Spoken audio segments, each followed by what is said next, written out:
Hey,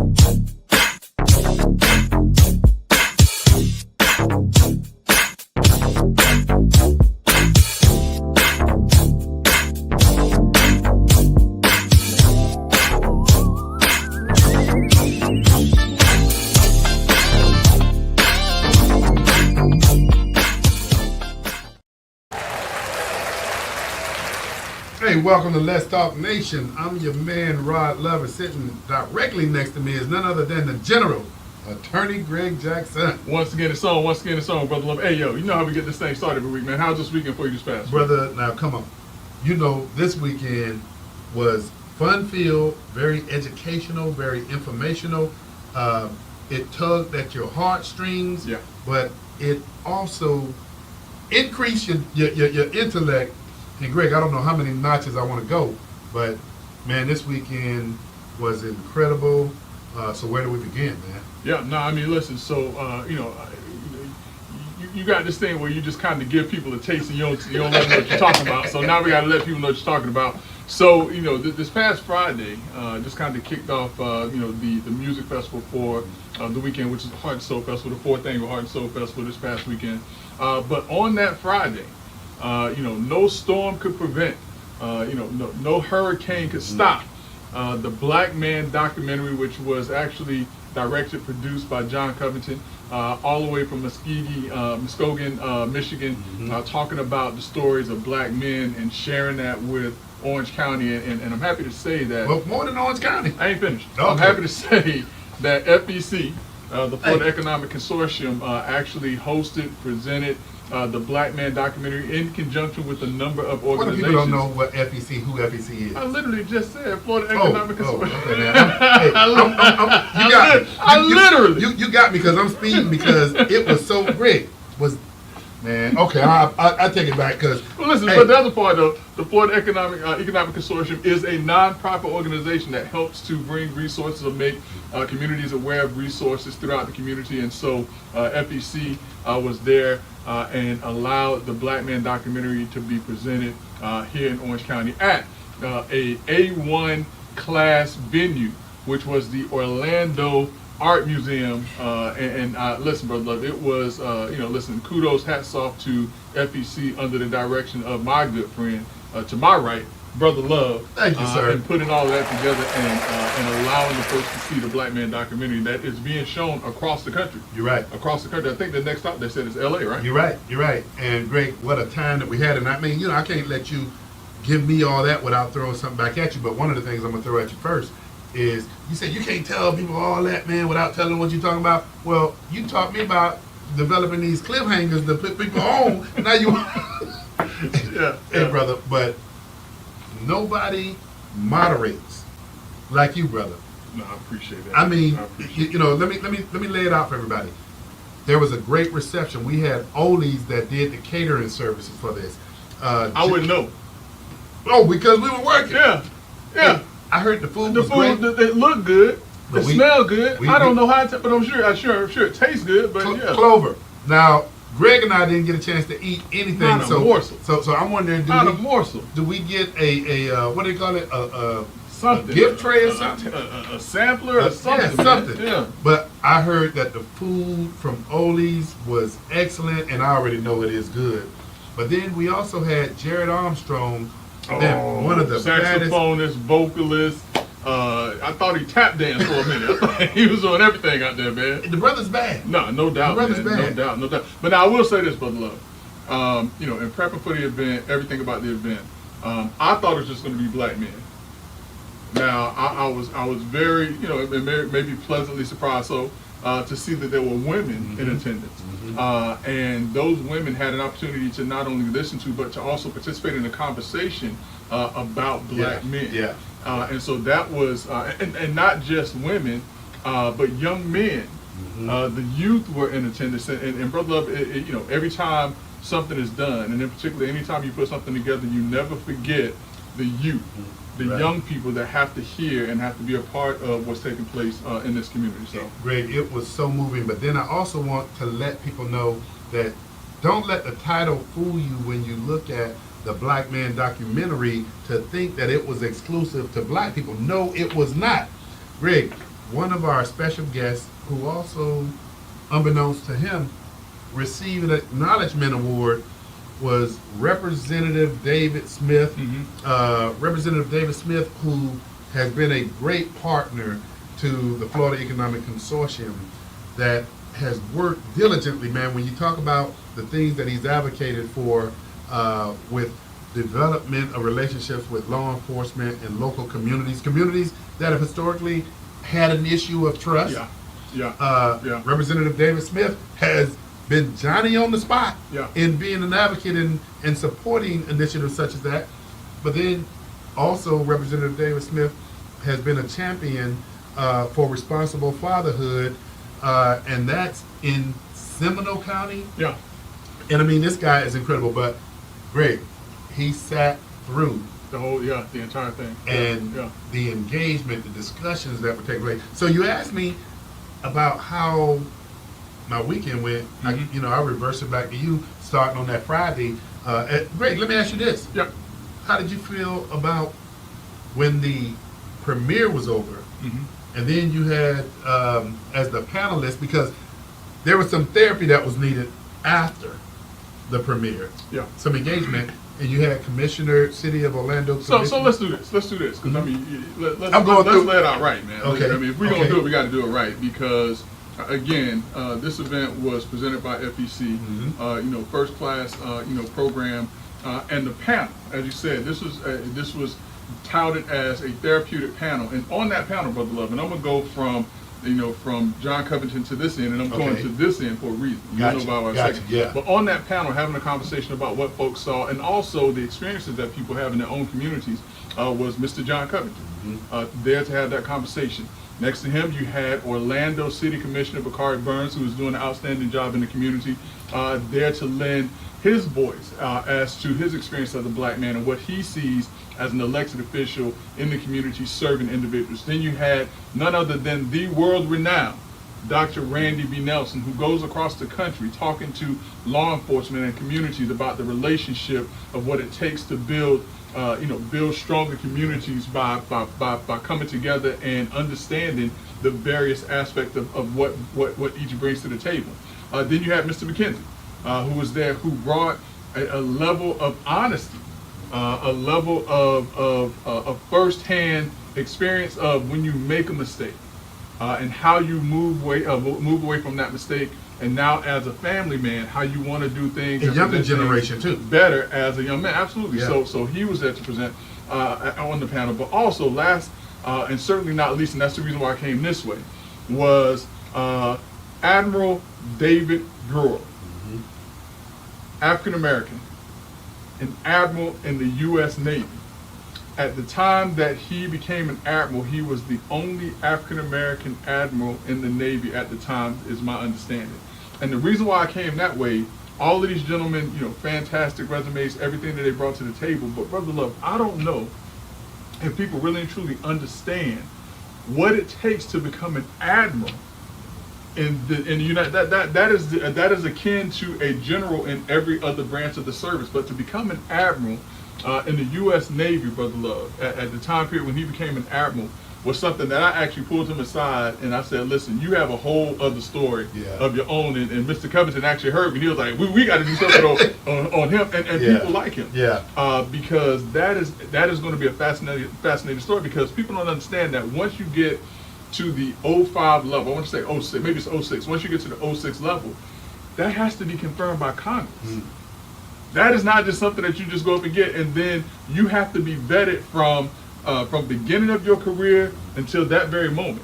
And so for us to have an admiral, a film producer, a world-renowned community engager with law enforcement, with communities, to have a shining star, an up-and-coming political figure in Bakari Burns, and to have a young man, Mr. McKenzie, that was sitting there having this conversation, was outstanding, Brother Love. Outstanding, great, but the way you navigated the process of asking the questions and pulling those answers, I mean, great.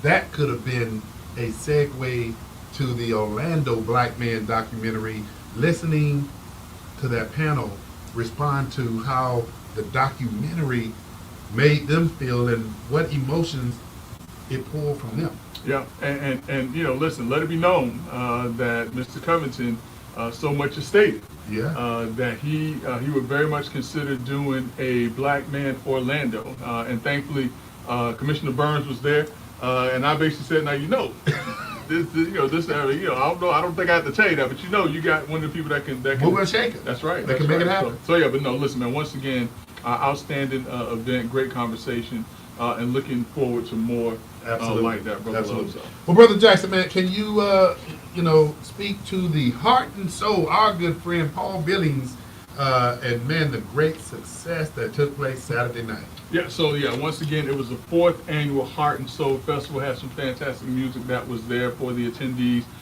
Zap, Midnight Star, Confunction, who this is their 2nd time there. Yeah. You also had Troop, and they had Mickey Howard. I believe she was there for the 2nd one also. And so, I'm certain that everything as in the years past was top notch. Greg, I don't know if this dates me or not, but I could actually understand everything that was being sung. Well, listen, because there wasn't no curse. Listen, I'm telling you, there wasn't no cussing. You know what I'm saying? But it wasn't any cursing, wasn't foul language. It's real music, brother. Real music. And Greg, do you remember Computer Love? Oh, of course. Greg, man, I'm telling you, man, I think that brought down the house. Listen, man, and then the movie that I was in that most people don't remember was Menace to Society. Oh, you're right. Yeah, you're right. A lot of people don't remember that. Yeah, man. Yeah. So. Hey, kudos to Paul Billings. I mean, and it was great that he allowed FEC to partner in collaboration, Greg. And again, man, I can't take anything whatsoever away from you. Where you navigated the moderating of that. But see, I say just with the panelists, but people don't know, I was moving in the audience, and you, Brother Love, somebody right there has a question. I mean, young people, people who provide services in the community. Yeah. Man, I mean, it was just incredible with their engagement. Yeah, and it just kind of took me back to one guy, and when he got finished, I was like, "Sir, I think you just asked a question, and gave a compliment at the same doggone time." He did. Yeah, I mean, listen, it was that type of conversation where a lot of times when people go places, they don't feel comfortable opening up about certain issues in the African American community. And this was one of those times where people felt very comfortable with having the conversation about Black men. Well, I'm going to tell it, Greg. That individual was Mr. Morgan of Morgan Ministries, that is a youth violence prevention service provider. And he actually brought about 4 or 5 young men with him. Mm-hmm. And again, as you mentioned, I was moving around getting questions from the audience, but he asked and answered and gave a compliment. So that was great. But hey, man. So Greg, what else do we have, man? Oh, Mexican. Listen, brother, when we talk about African American communities, and we're gonna touch on this a little bit more than what I think people want to. And I'm gonna tell you right now, my mom, listen, she about to be mad at me. I'm just gonna say it right now. She's gonna be mad at me because Obama got out there and he said some things that I'm not very happy with, and it's a lot of other African American men that aren't happy with it because it's the same thing that we keep hearing. And we'll talk about that in a little bit. But election day, Brother Love, we've been waiting for this time period now for 4 years. This is when we get a chance to determine who the next president of these United States is going to be. It's going to be a new person or a new old person if Donald J. Trump wins versus Kamala Harris. And so this is going to be a very pivotal and important election. I like the way you slid that in. What's that? It's going to be a new person or a new old person. Okay. You see what I'm saying? So yeah, it's going to be one or the other. But let's talk a little bit about locally Orange County. It's probably the same across the country with other communities. So early voting starts. We want you all to understand this. Early voting starts October 21st. And so, you can get out, you can go to any precinct here in Central Florida or wherever you are. I believe you can go to any precinct, but I know specifically here in Orange County, you can go to any precinct. And that's from that's from October 21st to November 3rd. Mm-hmm. So please, ma'am, sir, get out and vote. If you have a young person who has just gotten their voter's registration, please take them out to vote. You have 2 weeks to get out and go anywhere. Now, if they miss that time, they have to wait until November 5th, and you have to go to your designated precinct. The other thing too, Brother Love, is that in addition to that, that the deadline for vote by mail ballots is going to be coming up soon. I want to say it's the 17th of October, so if you have not gotten your vote by mail, you have a little bit of time to request your vote by mail. That's for any of you all who have students who are out of town, outside of the county that they are domiciled, that is their home address. For instance, my daughter, who is up on the Highest of Seven Hills, if she's going to vote by mail, she has to request that by the 17th of October, I want to say. But Brother Love, there's also, in addition to these deadlines, there's some other things that's taking place with the supervisor of election with monies to help educate people about, getting out to vote and different things like that. And by that I mean none other than our supervisor of elections, Mr. Glenn Gelzine. Absolutely. Greg, supervisor of election Glenn Gelzine has put into effect, and Greg, we can't trace this anywhere else in the country. Hold on. You know what? What's that? We forgot to tell the people that they're tuned in to two of the most influential voices in Central Florida on Monday Night Podcast, Brother Love and Greg Jackson, the dynamic duo guaranteed to raise your IQs 10 to 15 points. And Brother Love, on some nights, it's going to be 25 to 30. If you want to be a part of tonight's conversation, all you have to do is hit 321-483-7002. Again, that's 321-483-7002. Talk to Brother Love and Greg Jackson, the dynamic duo. Brother Love, let's get it on. Boy, I tell you, nobody does it better. So, Greg, here's what I'm about to say. Supervisor of election Glenn Gelzine, man, has been the innovator, the creator, the originator. That's right. Of just, man, some excellent processes. And here's one that you just kind of spoke of. He has put in place a grant program for not-for-profit organizations for what's called OC Vote.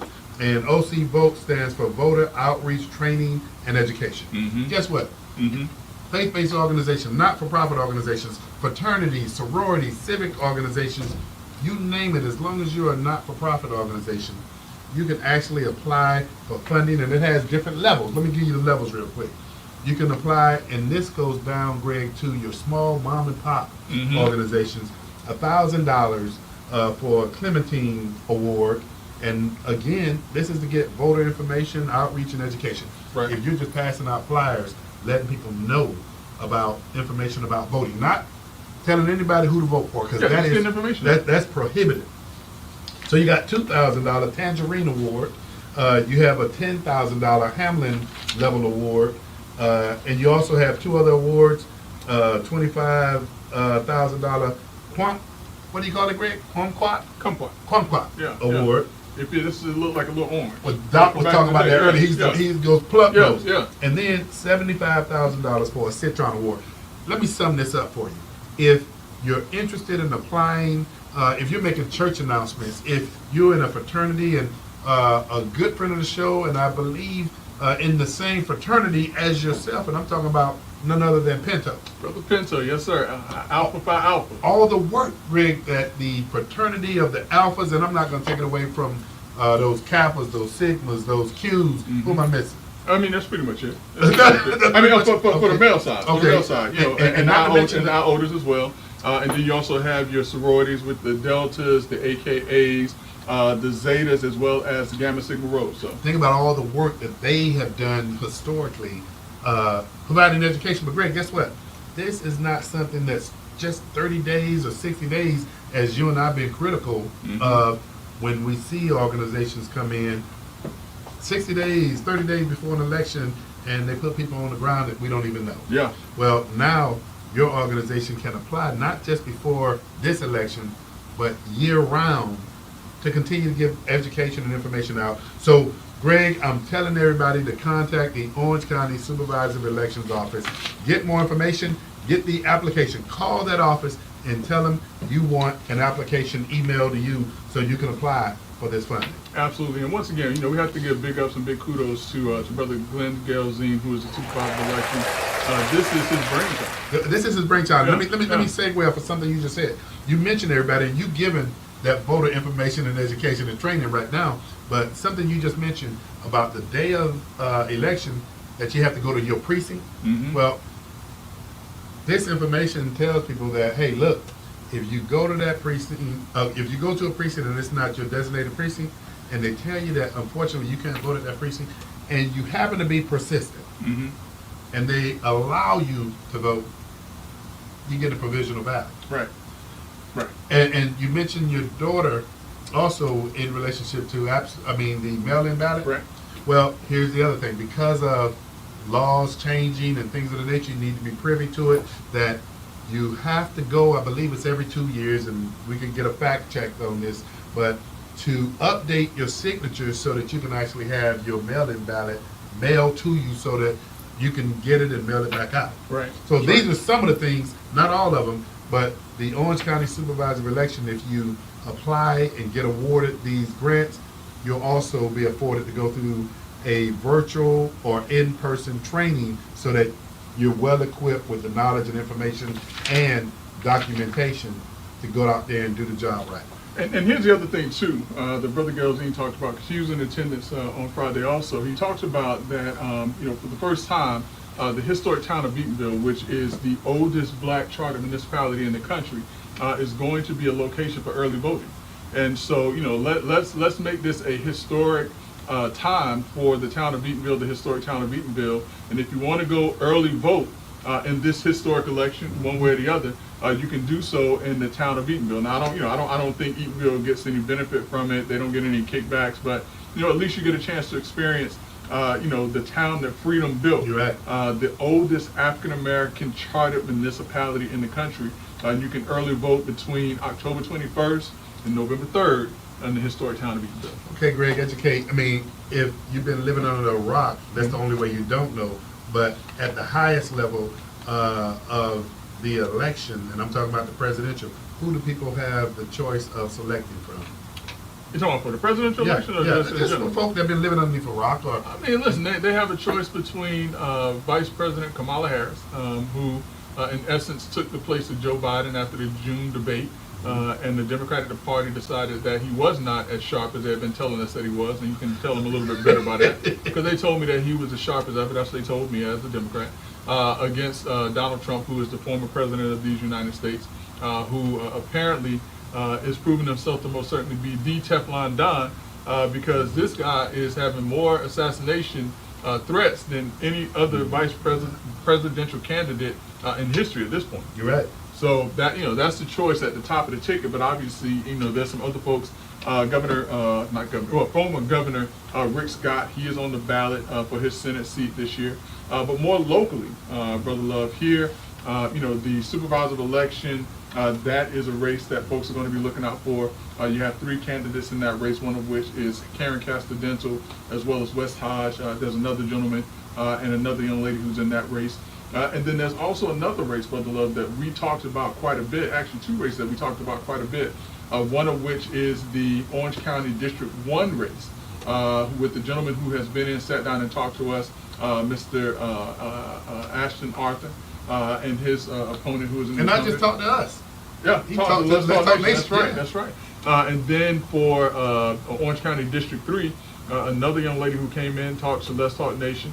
She is the incumbent in that race in the form of Ms. Uribe, Commissioner Uribe, and her opponent is Linda Stewart, who is a former commissioner, former representative, former Senate, who just can't seem to want to get out of politics. You're right, but Greg, I can't even floss over Commissioner Uribe when she came in and basically educate. I mean, we thought and you and I, we are pupils of what takes place in government, but she came in and she broke down, man, some of the aspects of some of the things that we need to keep our eye on, man. And when I say she has her fingers on the pulse of what's taking place, when I say that she is a good steward of public service and taxpayer dollars, man, Commissioner Uribe came in and basically laid it out for us. Yeah, no doubt. And Brother Love, just to be fair, because I don't want to, listen, I was a political candidate in 2 different races, and I never wanted someone to mention the race that I was in and not mention my name. So I want to be fair to the other individuals who are running in that supervisor of election race. Again, I mentioned Kara Castadental, also mentioned West Hodge, but there's also Dan Helm, as well as Sunny Linda Marie Groove. And so those are the other individuals that are running in that race. And as I indicated, the District 1 race for Orange County and the District 3 race for Orange County.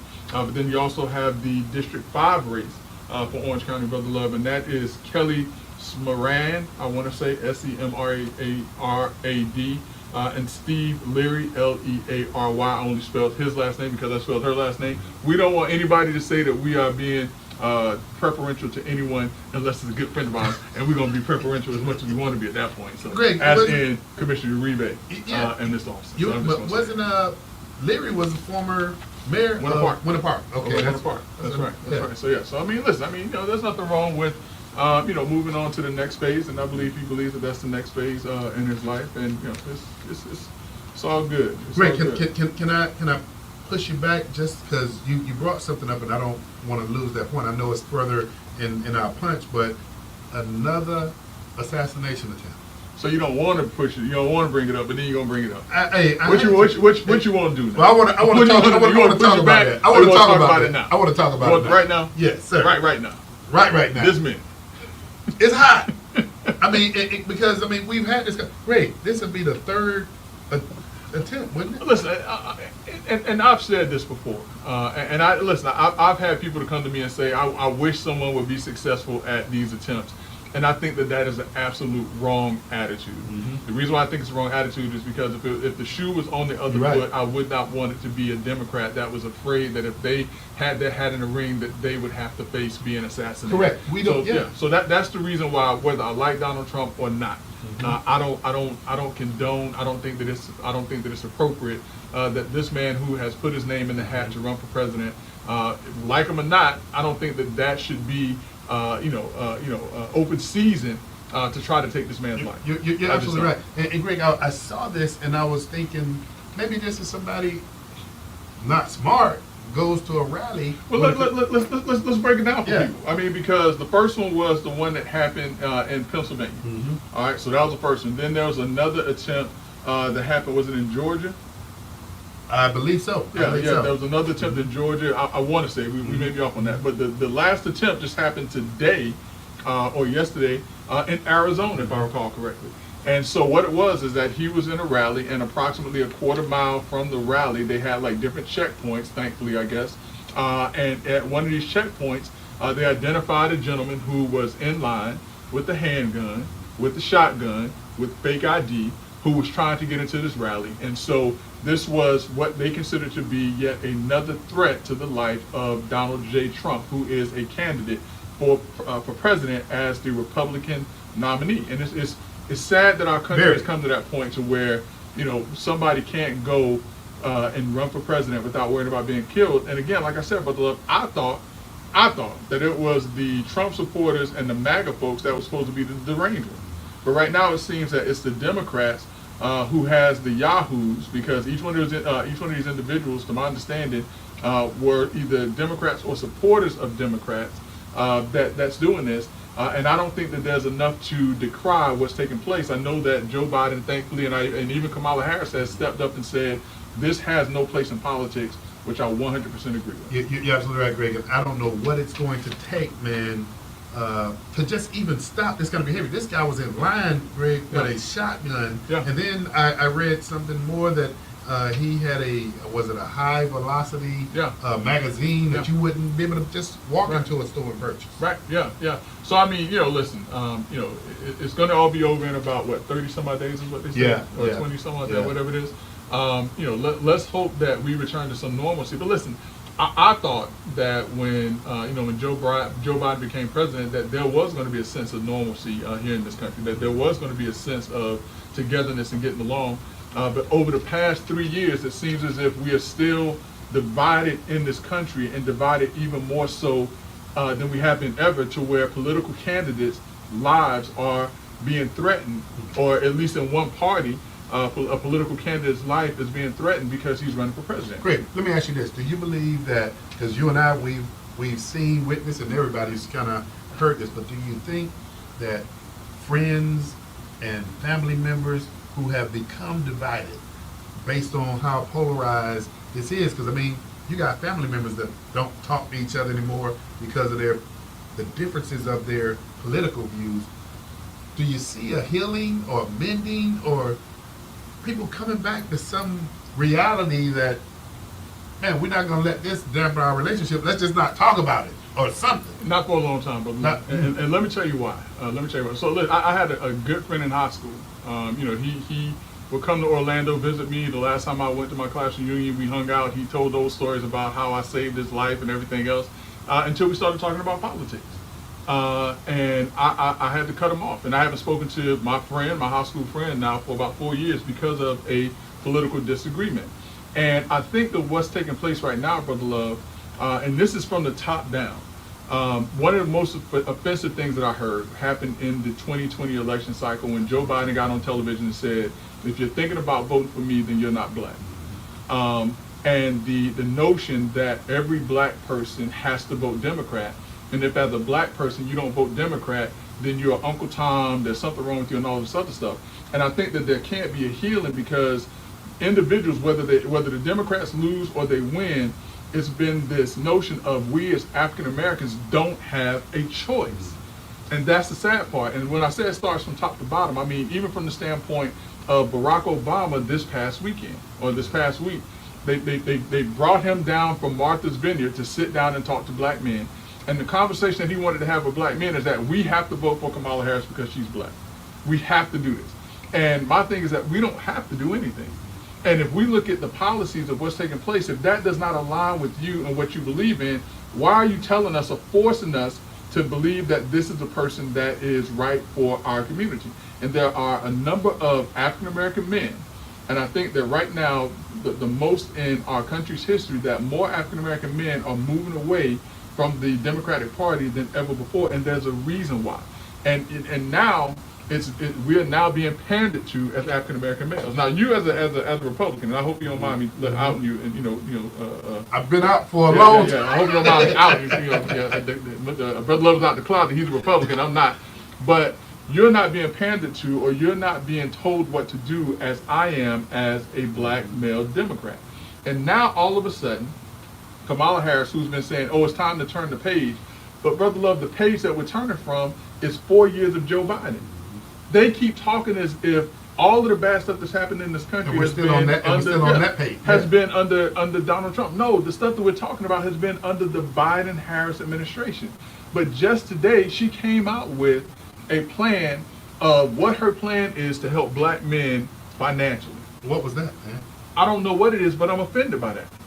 I'm offended by that. I'm offended by the fact that every time they talk to African American males about the issues that are important to us in the community has to deal with social justice, with prison, with welfare, with all these other things, when that's not even the life that I live. Mm-hmm. They presume that as a black man, that those are the things that's important to me, and they're not. But let me say this to you. Let me say this to you, Brother Jackson. Here's something that I am very happy about. You know what that is? What? Now that they're finally talking to black men.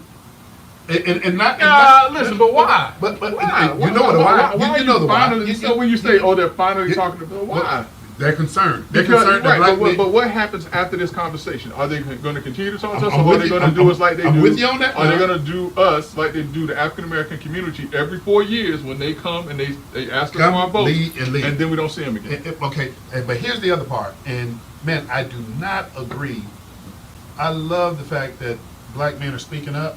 I love the fact that they're voicing not only their concern, but they're placing an argument in place. But here's something, man, that I've been observing, and it's been on social media like crazy.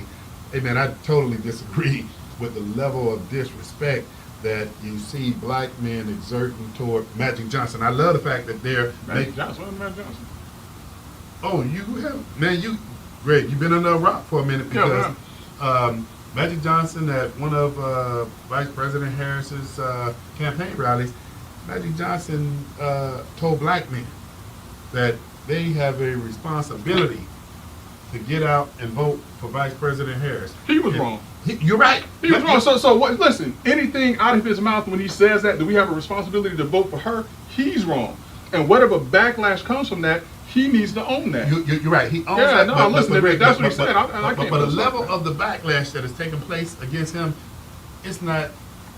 It's directed at him, but it's. I think what else that it's pulling in, they're pulling in and they're redirecting a lot of this toward Magic, and they're talking about the fact that, man, you go back and tell us how you raised your son, and you know where I'm going.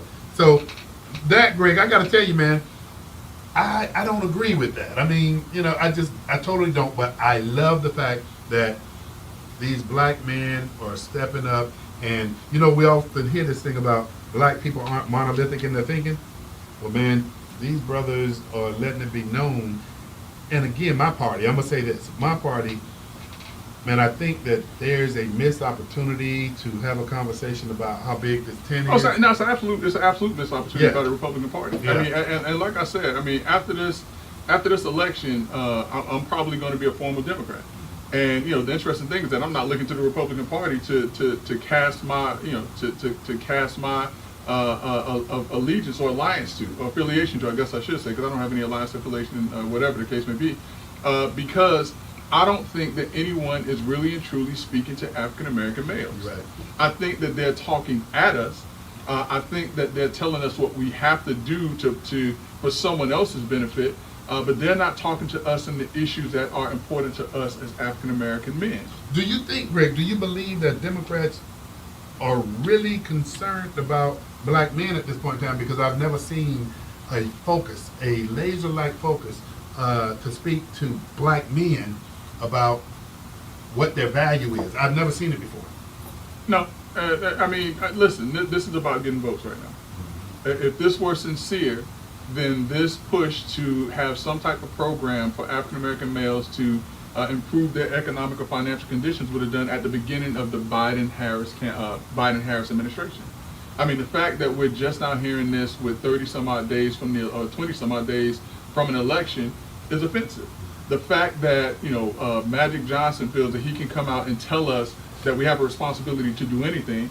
The fact that Barack Obama comes from his mansion in Martha's Vineyard to talk to us and tell us that we have that we have to vote for Kamala Harris for any reason is offensive. The fact that Democrats, white Democrats, are telling black men that they are not black because they do not agree with and do not want to support Kamala Harris is offensive, because what you're telling us is that we have no right to think for ourselves. That is what the whole democratic process is about, is that we have a right to think for ourselves. We have a right to speak freely about how we feel about things, but yet and still when we do it, we're ostracized. We're told that we are not who we are. How do you tell somebody that if we don't vote for somebody, that is a direct affront on who we've been all of our lives? Yeah. Greg, so what do you think the outcome is going to be for the interview with Charlemagne and the Vice President that's coming up here pretty soon? Why is it so important to go sit down with Charlemagne now? It's not. I mean, his audience is not the audience that she needs to be touching. His audience is who she's been talking to for the past, well, how long has she been the nominee now? That's his audience. That does not change anything. Since July. She needs to be talking to the individuals who are still asking the question of who is Kamala Harris. She needs to be talking to the individuals who are asking the question of why is it that your positions have changed. She needs to be talking to the individuals that are asking the question of when you were border czar, why did things fail? She needs to be talking to the individuals and explaining to them why under the Biden-Harris administration inflation went up. Why under the Biden-Harris administration gas prices are going up? Why under the Biden-Harris administration food prices are going up? And why is it that just now you are starting to want to come up with a program that's going to benefit black men when there was, and there's an interview from her where she says that she can't do anything for one in particular group. Why would she do it? That was her words. Why would I do anything for one in particular group? Now she wants to single out black men because why? Because someone has told her that black men are fleeing the Democratic Party because we feel as if we are not respected. And I'm just going to say it. I mean, you know, black female voters, y'all feel how you want to feel. You know what I'm saying? That's how you feel. But I'm going to say, as an African-American male, I feel that I've been disrespected far too long as a Democratic black male voter. We'll definitely see what's going to take place. Greg, this is a perfect segue to the VP debate. Oh. Yes. Oh. Yes. So what do you think? I mean, what do you think about that? Was there any yards or any ground made up in that? There was some. No, there was some. There Okay. was some, and there was some things that were revealed in that vice presidential debate. You know, there was some eye-opening things that we needed to see about both candidates. Mm-hmm. And I will say this: that vice presidential debate was the level of debate that we needed to see for the president, for the presidential debate. They were civil. They were respectful towards each other. They didn't make any, any childish remarks and different things on both sides. I mean, because remember, the thing that got Trump going when Kamala Harris made a comment about the people leaving his rallies, because she knew that. Brown eyes. I mean, Yeah, she was. I mean, yeah. yeah, she was poking. I mean, but the fact that Donald Trump then comes out and talks about there are people in Springfield, Ohio, I think it was, that are eating cats and dogs. Now, I will say, Brother Love, that I did see recently a podcast with an individual who lives in Ohio, who is from Haiti, who has a cousin from Haiti that was there, and I'll send it to you if you want to see it, where the cousin from Haiti was saying that yes, in Haiti we do eat cats. You can actually go places and you can buy cats because they eat cats. Now, whether or not that's true or not, I don't know, but it's interesting that these things have become an issue in this election cycle, because that's what they talked about in the presidential debate. But this vice presidential debate, it was on issue, it was on topic. There were some things brought out that I think were very key for people to see. I will say this though, if we're talking about someone who is second in command, as much as a likable guy as Waltz was, I think he was a very likable guy. I don't think that that's the guy that you want to be second in command. I just don't. Vance, like or don't like him, I thought that he was very poised. I thought that he was very well thought out. I thought that he carried the pail for the Republican Party, and I thought that he did a very good job. Even to this day, Tim Walz is still making errors and faux pas. That he's just not the guy. But I didn't like him when they announced him. Mm-hmm. I thought that there were other people, just like when they selected Joe Biden, I thought that there were other people that should have been the presidential nominee. Walz just does not have that vice presidential feel that we needed this time. So Greg, do you think that, I mean, I'm gonna just give you my opinion. I thought debate was more issues focused versus a lot of the absurdities. Yeah. I mean, and listen, J.D. Vance is quick on his feet, man. Mm-hmm. I mean, even they had rules to the debate, and when the commentators tried to fact check him, he checked them, mm-hmm. and so much so until they had to cut off his mic because he was getting in their behind because they had rules to this, and they were violating the rules. But when we talk about just sheer issues, a command of the issues, and understanding of the issues, I think that J.D. Vance did a very good job. Where Tim Walz did very well, he backed J.D. Vance up against the wall when he talked about the election, who won the election. But Vance, being who he was, he basically said, listen, you're talking about something that happened 3 years ago. Let's talk about the issues that's supporting the people now. Let's talk about people's free speech being assaulted under this administration. Let's talk about the gas prices. Let's talk about the food prices. And I think that he brought it back, to what the issues were. But both of them, Brother Love, to their credit, and I cannot, I cannot say this enough, but both of them had the respect for each other, had the respect for this country, had the respect for the office that they're seeking to have, to say, listen, we can agree on some things. There was a certain decorum that you expect to see. Yeah, we can disagree on some things. Mm-hmm. But they were able to shake hands at the end of that debate. And I think that they could actually have a real meaningful conversation. That was the type of debate that we needed to see from the two presidential candidates. You're absolutely correct. Greg, I'm going to keep us rolling, man. Harris' husband, Vice President Harris' husband, was accused of something just recently. This is very interesting, and I don't know, if folks have heard about this. And, Let's Talk Nation, we try to keep you all up on different things. And, whether or not, I don't know if it becomes a real campaign issue or not, but it is of interest. Mm-hmm. And only because when Senator Harris sat on the committee for Brett Kavanaugh, and there was an allegation against Brett Kavanaugh that was unfounded, she basically said, I believe her. Basically saying that anything a woman accuses a man of doing, she believes the woman. And those were, in essence, her words. Brother Love, a woman has accused Vice President Harris's husband of assaulting her. It was a former girlfriend. They were at a hotel in Cannes, and she was speaking to someone. He got upset, and it's been reported that he slapped the woman across her face. That's the type of thing that and only because he's the first gentleman. They're touting him as the new sign of masculinity, a man who has stepped aside to allow his wife to be the vice president, which I'm still trying to figure out. You allowed your wife to be, no, your wife is the vice president. You didn't allow anything, the people elected her. But listen, this is the type of thing that, what's good for the goose is good for the gander. And if it is the case, Vice President Harris should be the first one to step forward and say, hey, listen, if this is true, my husband was wrong. I believe her. But we haven't heard that. It's been swept under the rug. by by legacy media, because they don't want you to hear that there is yet even more inconsistencies with this campaign. But when you talk about media, though, Greg, I think that opens up another whole can of worms in terms of the level of reporting that we witnessed and seen. I mean, I just, where do you get your news from is going to be the big question. That is a big question. And listen, if you're getting your news from Let's Talk Nation, all you got to know is that we're just giving you the straight news. Now, it may sound slanted to some, but it's only because I'm giving the straight facts. I'm not, as a Democrat, I'm not going to say, oh, no, listen, I want you to hear and I want you to understand what is being reported and make your decisions from there. Well, Greg, what's that famous thing you often say? No chaser? Oh, straight with no chaser. That's it. Yeah, That's yeah, it. straight That's shot, no it. chaser. That's Yeah, it. yeah. Hey, Greg. So, man, let me fast forward you. Man, these hurricanes, man. Hurricane Helene and Milton devastation. The state of Florida. The Big Bend area had to suffer through Helene. We just saw that, and the folks in North Carolina. Let's our thoughts and prayers continue to go out to the folks in North Carolina, parts of Georgia, because they're still without power, still struggling up in those areas from Hurricane Helene. And then 2 weeks later, Brother Love, the middle part of Florida is hit by a hurricane in the form of Milton, which became the fastest forming Cat 5 hurricane in history, is my understanding. Thankfully, it downgraded to a Category 3 by the time it hit the west coast of Florida. But the devastation that it caused on the west coast in certain and specific areas was life-changing for a lot of folks. And so, our thoughts, hearts, and prayers, go out to, the people in those areas who are, beginning a new struggle, who are continuing to struggle, from these storms. Greg, what about this famous phone call?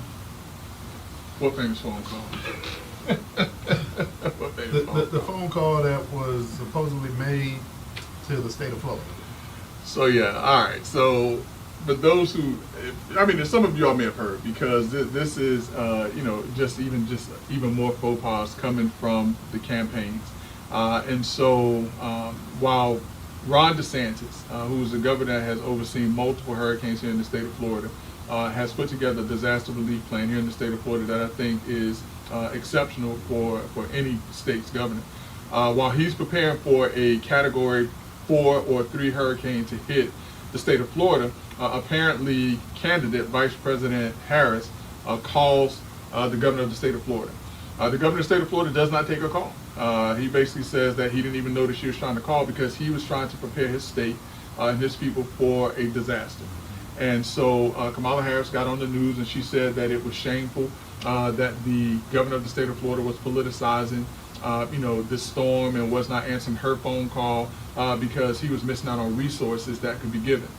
The problem with that, Brother Love, yes, the phone call took place. Yes, Governor DeSantis did not know of the call, and even if he knew about it, he said he would not have taken the call because Vice President Harris is not in the chain of command for providing disaster relief.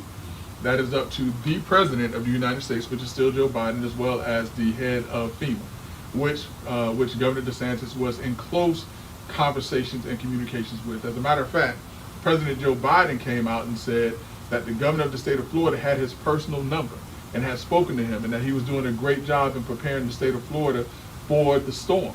And so that was yet another attempt to politicize an event that's taking place in the state of Florida unfortunately by Kamala Harris, because she was saying that Ron DeSantis was supposed to or should have taken her phone call. That was not the case. And so these are the types of things that I don't like, Brother Love. If the people are going to make decisions, let's make decisions based on actual things.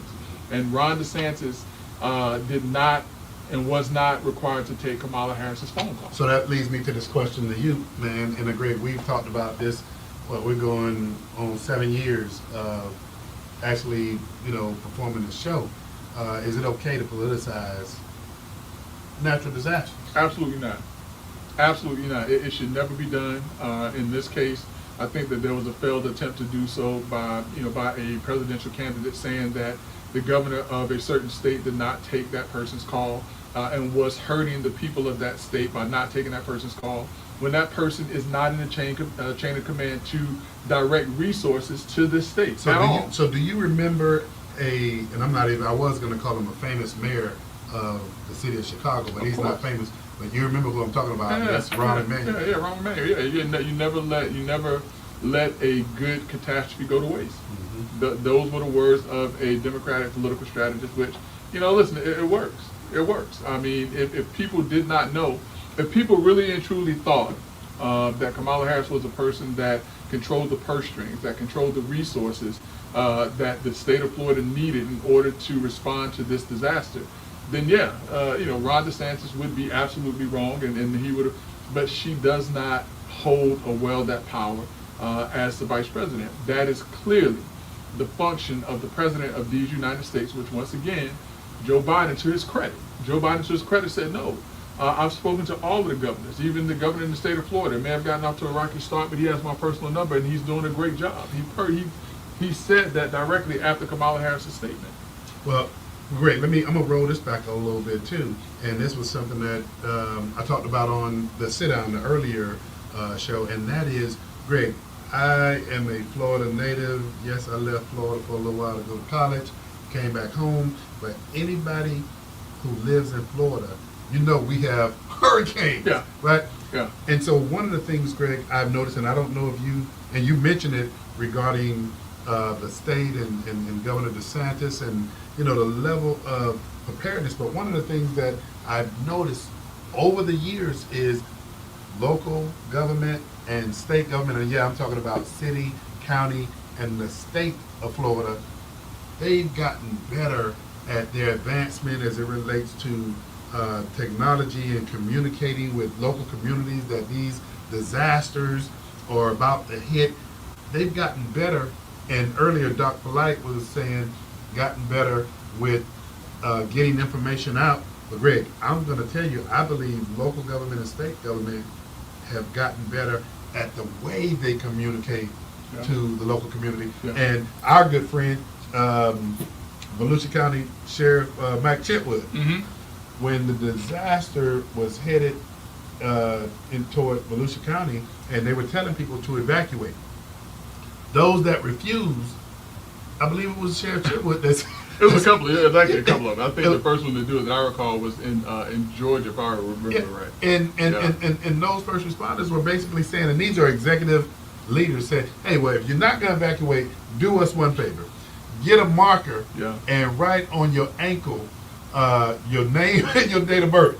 And listen, though, Brother Love, all jokes aside on that, unfortunately, I think that the death toll from Milton is 25 folks right now.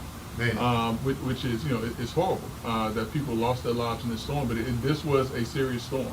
I know that if you look around, a lot of folks didn't lose lights, a lot of folks didn't have as much damage, but this storm caused some significant damage and took life.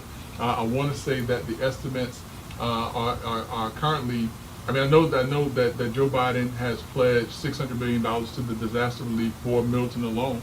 And I want to say that the estimate of this storm, the damage caused, is in the billions already.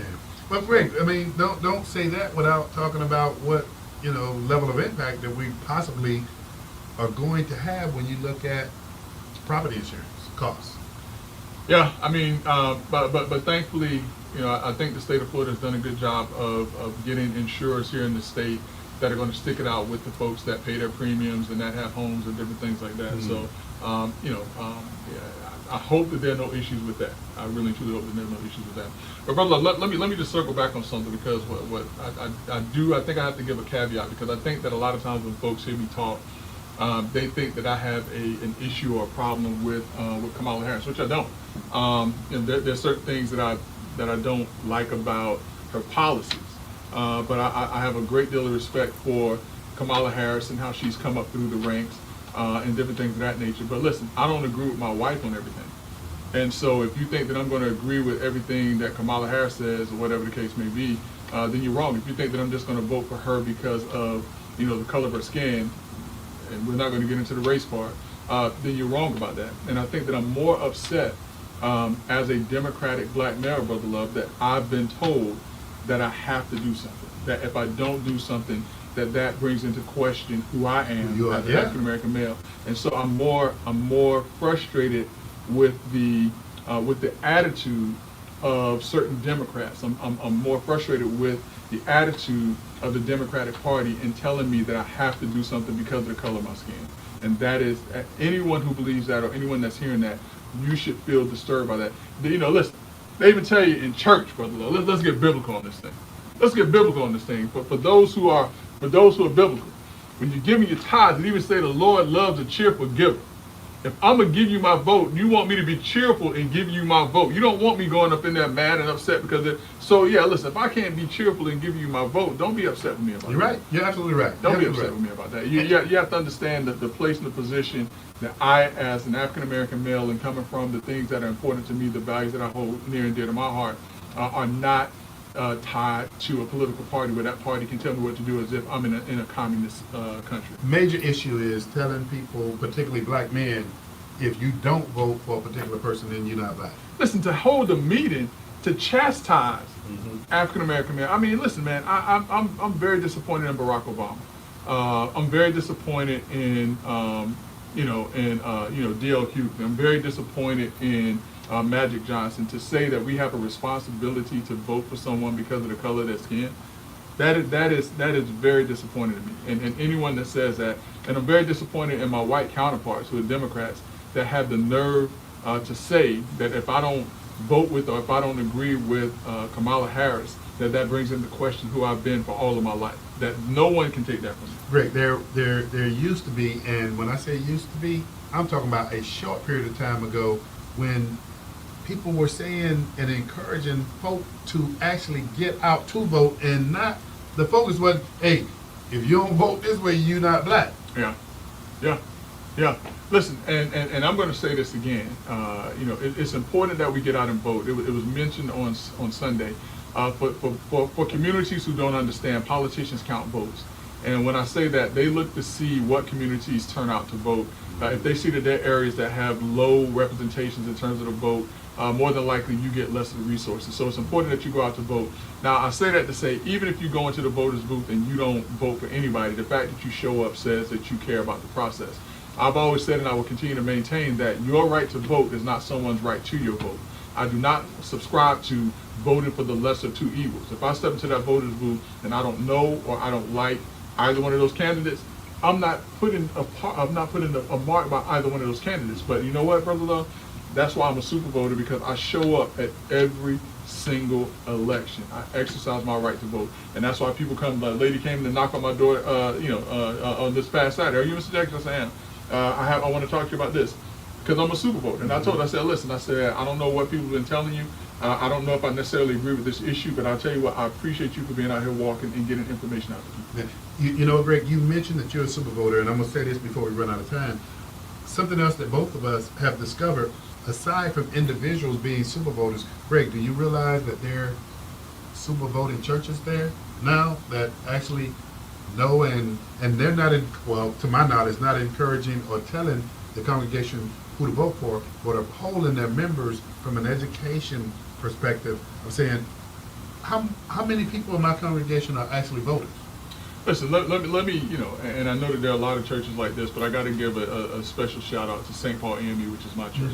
And in particular, Pastor Gerard Moss is the senior pastor there, but in particular, Brother Bobby Scott.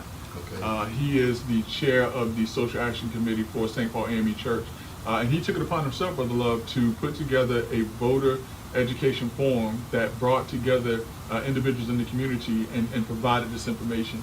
And so when you say that there are churches that are super voter churches, it's that type and that level of understanding of the importance of someone's voice in this process. And Brother Bobby Scott is a good man, by the way. But Greg, hey man, this has been a fantastic show. I got to tell you real quick before we run out of time, one of the best shows, man, that there was a guest co-host that was with you was one with Representative Bruce Anton. Yes, sir. And I love the dynamics that went on with that show. I love the voter information and education that went on, but I love the realness that took place with that show, brother. Yeah, listen, man.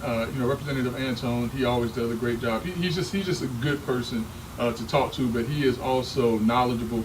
And if you all don't remember, he's also very entertaining. You're right. He gave it a shot with no chaser. Yes, he did. Hey, Brother Jackson, man, I appreciate it. And until next Monday, brother, you do not have to go home. But you got to get out of here. Until next Monday at 7 p.m., join us for Let's Talk Nation.